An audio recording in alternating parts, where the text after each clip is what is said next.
The Liberal Party has crumbled under sustained pressure from the Nationals and abandoned its commitment to net zero. Here's what's going on. First, there's a lot of confusion about what net zero actually means. Essentially, it signals a point at which Australia would be taking as much pollution out of the atmosphere as it puts in.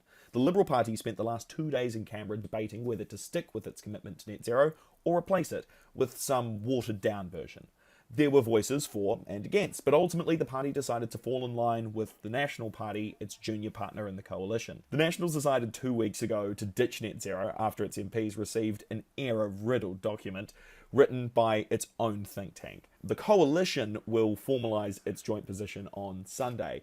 Now, Susan Lee said today the Liberals are very happy to dismantle the structures, regulation and policies this Labor government, and for that matter previous coalition and Labor governments, have put in place.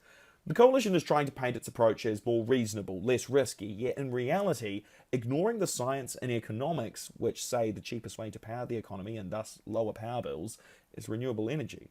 South Australian Liberal Senator Andrew McLaughlin said those wanting to scrap the targets were wrong. Lee says the Libs will stick with the Global Paris Agreement, which aims to halt global warming at 1.5 degrees Celsius above pre-industrial levels. However, she has no plan on how they're actually going to achieve it. Liberal Dan Tehan hinted at using public money to support the states in extending the life of Australia's coal-fired power stations. Did they have a clear plan to bring energy prices down in the short or long term?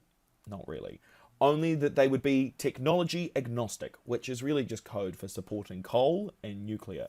It begs the question, why create such a media spectacle when you haven't really done your homework? Perhaps, for the under siege Susan Lee, the pressure from within her party to ditch net zero became too great and she buckled. But there's no such thing as a free lunch, and the Liberals' decision to back away from action on climate change is hugely risky electorally, as it will likely repel more Gen Z and millennial voters, the very people that they need to win over if they ever hope to form government again.